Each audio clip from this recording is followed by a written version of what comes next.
The last couple of years of my schooling, junior and senior year, I was on my own, and I lived with people to go to school. And Sanders was like a father to me. And I don't know if I can say this one, but I loved him, and he loved me. And he's the one that I contribute me even getting through school, is Jim Sanders. My junior year, we were undefeated, and me and a couple of other fellows were on the main team, and we decided to go on a band trip to follow our girlfriends. And when we got back, Coach Sanders said, "Where you boys been?" And we told him. He said, "Well, if you don't practice for me, you don't play." And we said, "Well, we'll just quit then." And so we took our uniforms in there and gave them to him, and he said, "Okay."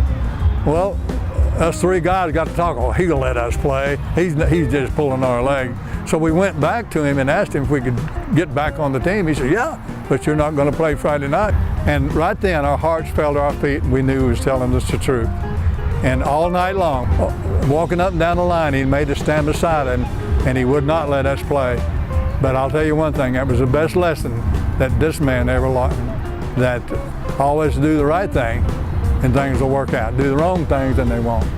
And you know, a few years ago, right before he died, he told me, he said, "Roll," he said, "You know, I almost got fired over that little episode that I did." He said, "They almost hung me out to dry."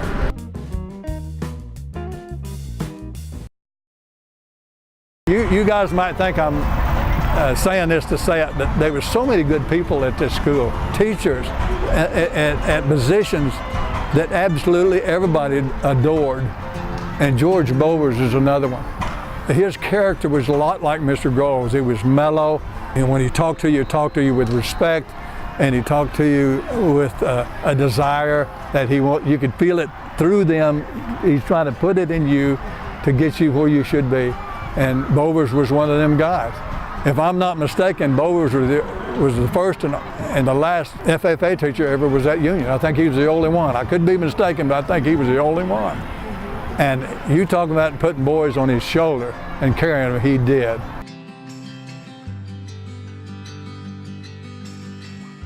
I was sitting by George Hicks in the stadium, and we were talking.